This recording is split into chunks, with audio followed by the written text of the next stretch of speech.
The McDonald's, they're selling 70 hamburgers per second. If you actually do a calculation, there's not that much meat actually that they're selling.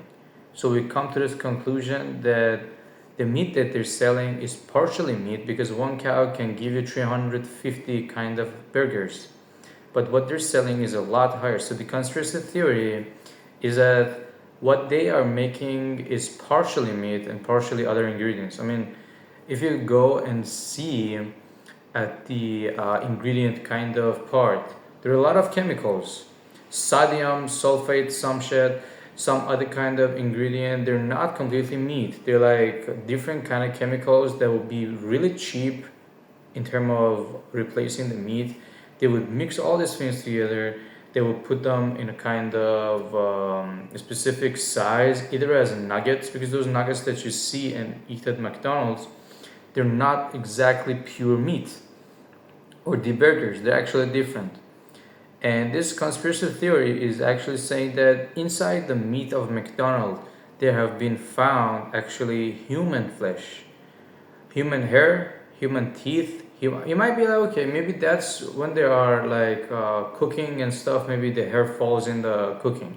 But what is like even prior to the, because this is not pure meat, prior to actually making the meat and cooking it, it has been grinded and it has been made and it's FDA approved, okay?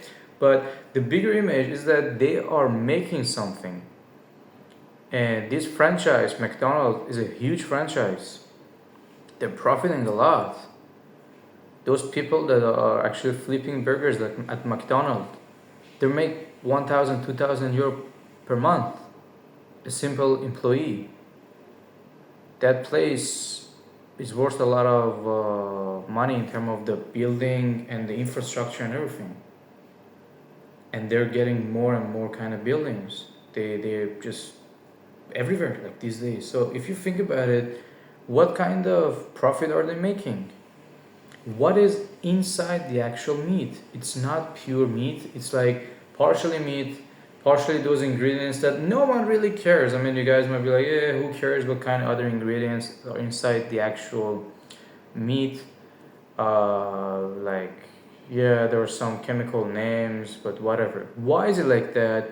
Because they have replaced the fact of you thinking about what you eat to the fact that, okay, you need to answer this hunger kind of feeling, so you just have to eat. So the less people will be curious, the less people would actually ask questions, and they will be trying to feed their urges of actually starvation, and it will give them that kind of food. By the way, if you like the video, feel free to subscribe to the channel, like and comment down below what you guys think, because McDonald's is a huge franchise. And you know for a fact that what they give you right there is not pure meat, it's grinded. And if you do a quick calculation yourself, you can always come to this conclusion. In order for them to monetize off this and make huge profit, as they will make huge profit, they need to add up some kind of chemicals. Chemicals that are not good for the human health, chemicals that are actually going to cause some detrimental fact like cancer and everything.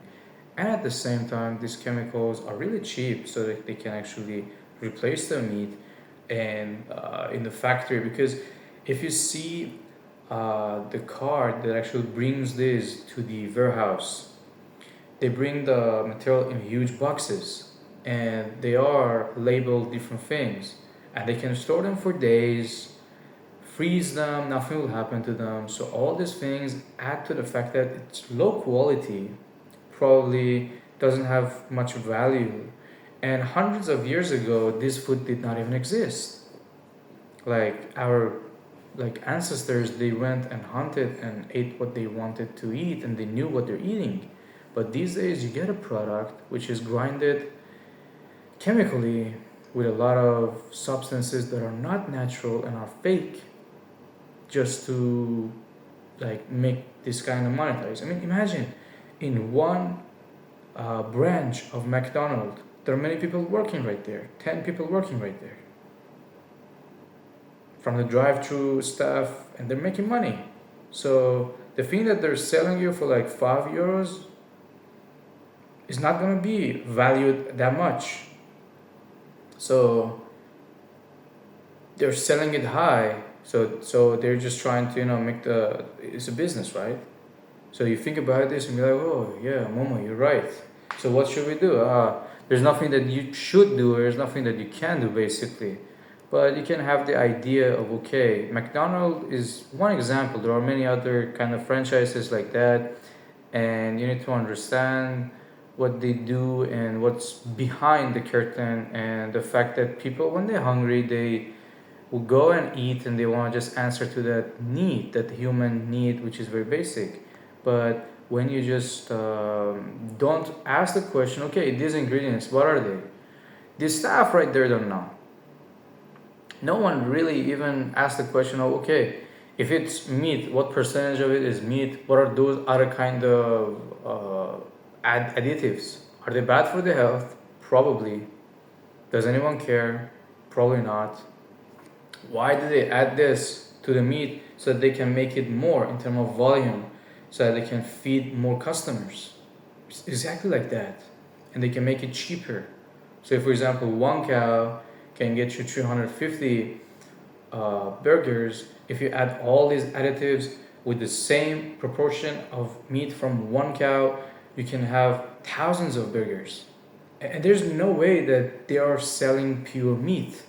It's completely obvious, because the number that they are selling every single day, it's very, very crazy. Like, you guys should think about it sometimes, thinking about these kind of things. And when you eat the fake food, you would feel not very comfortable with your life. You might be having brain fog, but because you are what you eat. If you eat something that is not really natural for your body, something that is fake, you would feel unhappy. And those chemicals, long term, are going to cause cancer and a lot of problems for the health. So all I'm just trying to tell you guys is that be careful of what you eat, because these days, I understand you're outside, you might be hungry, you want to just grab a bite and eat something, and you don't really care. You say, oh, McDonald's, everyone is eating whatever, it's alright. You don't die by eating it, but you don't know what's inside that. And do your research. There's evidence that human kind of hair or flesh or teeth has been found inside those burgers, and that's disgusting. So, by the way, I'm curious to know what your feedback is upon this kind of topic, and how related this is to psychology. Is that okay, when you eat this kind of low value food, well, then guess what? That gives your body some energy. And then through exercise and everything, that would be part of your body. So you are becoming what you're eating. You are what you eat. So then you cannot complain like, hey man, I have a brain fog. Hey, life is difficult or something like that. You got to control the input so you can have a good output. Otherwise, you would feed yourself of nonsense, then you would have nonsense at the other end. But this video is only for educational purposes. I don't recommend you do anything. You can just have this information, and I think it's a good idea to get to spread your knowledge and ask the better questions. That's what I always recommend. It's fine not to know all the answers, but it's really recommended to ask better questions. That way you can say, okay, what is this? What is that? I guess you guys don't even know what are those ingredients, sodium, sulfate, or some kind of other stuff. And they have really some chemical kind of names, like really long names, right? When you look at the ingredient part, there's a huge ingredient part. Say food coloring, this, that, very random names. And you'll be like, no, I would actually go Google what the hell is this as of an additive to the food that I'm going to eat. Because you're like, yeah, who cares, that's just food. But that's not food, man. Literally, 50 years ago, 100 years ago, that food did not exist. If you go to a supermarket right now, everything that you see around yourself is fabricated by humans. They do not exist in the real nature. And they have been made by us so that we can feed the hungry stomachs of everywhere, because humans have become really high in terms of population, and they need to actually make some compromises on this. But anyway, this is just for the educational purposes. Feel free to comment down below what you guys think. And if you like the video, you probably like one of these two videos up in the screen. Smash that like button. And curious to know what you guys think. Until the next one, wish you have a nice one. Yeah.